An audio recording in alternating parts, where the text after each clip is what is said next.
Assalamualaikum warahmatullahi wabarakatuh. Kami dari kelompok 2 akan menyampaikan hasil diskusi kelompok kami yang berjudul Struktur Morfologi Bahasa Indonesia dengan anggota 1. Silaturahmi 2. Muhammad Fahrul Risha 3. Vera Prasetya Rahayu 4. Anti Anissa Fastabikulaili Qadri 5. Salasatun Mareta Kumala Dewi. Baik, mari kita mulai presentasi pada hari ini. Silakan Mbak Silaturahmi untuk menyampaikan materi terlebih dahulu. A. Pengertian morfologi. Pada kamus linguistik, pengertian morfologi adalah bidang linguistik yang mempelajari morfem dan kombinasi-kombinasinya, atau bagian dari struktur bahasa yang mencakup kata dan bagian-bagian kata, yaitu morfem. Berbagai pengertian morfologi tersebut menjadi acuan peneliti dalam mendefinisikan arti morfologi, yaitu sebagai bagian dari ilmu bahasa yang mempelajari seluk-beluk kata meliputi membentukkan atau memperubahkannya, yang mencakup kata dan bagian-bagian kata ataupun morfem. Salah satu morfologi adalah morfem dan kata. Contoh, salah satu morfologi yang merupakan morfem dasar yaitu pasah, uduh, emal, dll, ataupun contoh morfem yang merupakan arfis yaitu n, di, na, dll.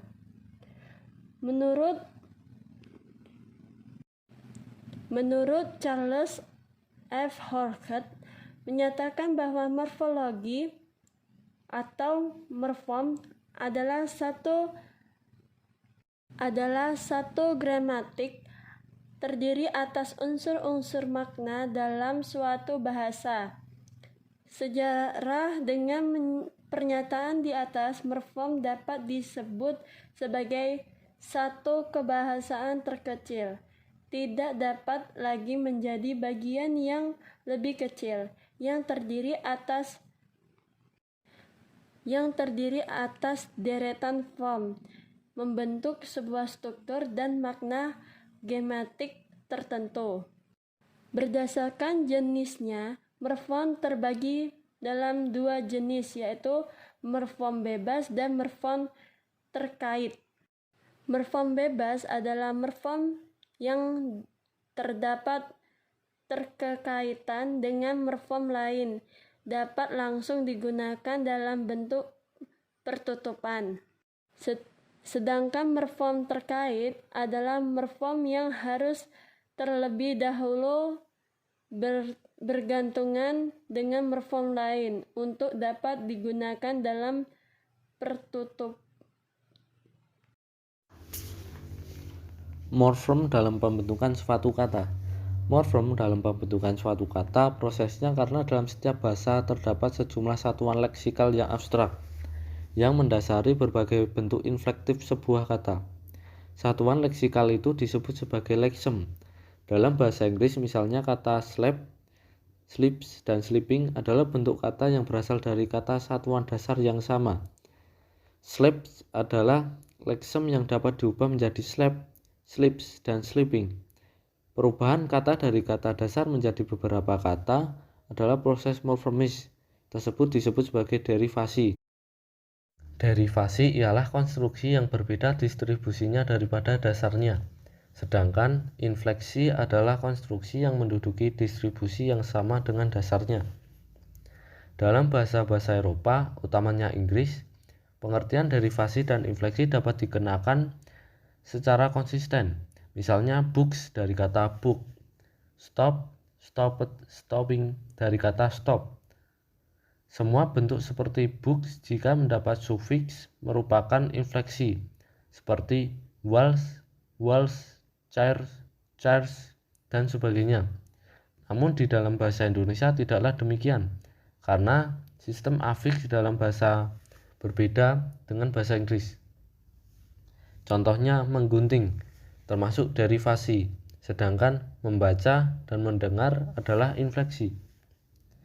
Oleh sebab itu, masih merupakan persoalan apakah pengertian infleksi dan derivasi dapat diterapkan secara konsisten di dalam bahasa Indonesia. Pengertian afiksasi. Afiksasi adalah sebuah proses penambahan afiks di dalam kata dasar sehingga membentuk kata baru. Hasil dari proses afiksasi disebut kata berimbuhan. Contoh dari afiksasi yaitu sastrawan, pelajar, pencurian, dan lain-lain.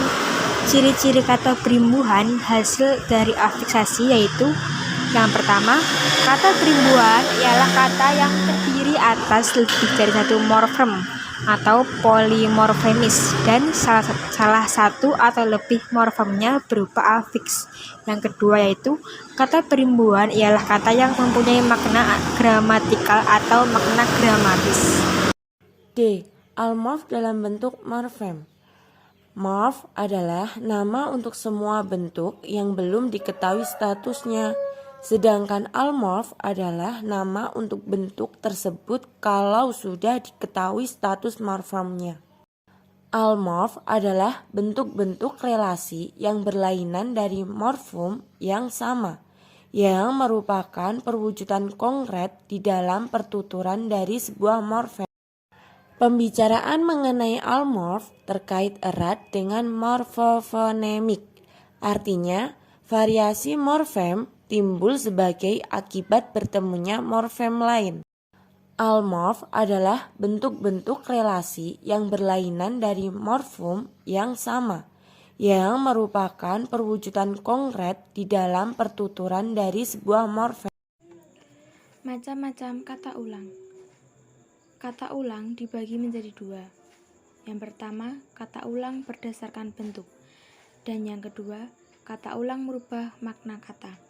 Kata ulang berdasarkan bentuk dibagi menjadi 5, yaitu 1. Dwipurwa.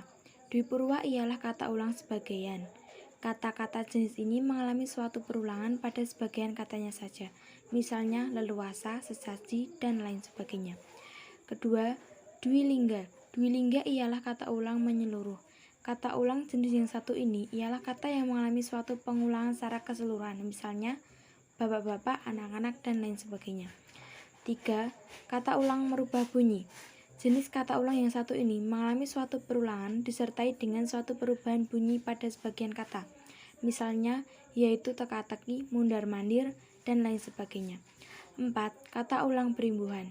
Jenis kata ulang yang satu ini terjadi akibat suatu penambahan imbuhan pada sebagian kata, misalnya tarik-menarik, maaf-memaafkan, dan lain sebagainya.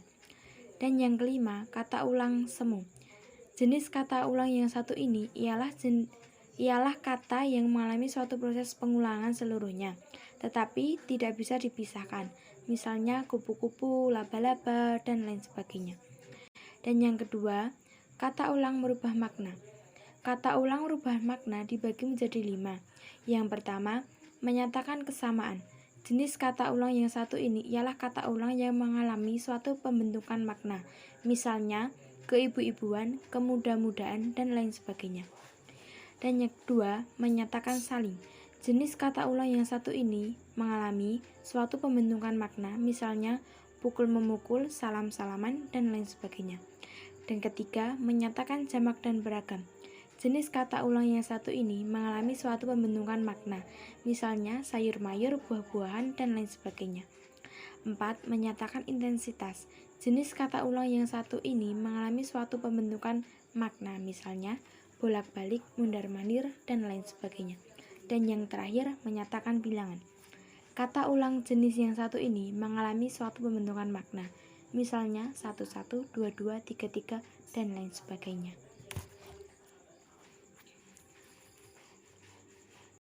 Alhamdulillah, presentasi pada hari ini berjalan dengan lancar. Terima kasih kepada Ibu dosen serta teman-teman yang sudah memperhatikan presentasi dari kelompok kami.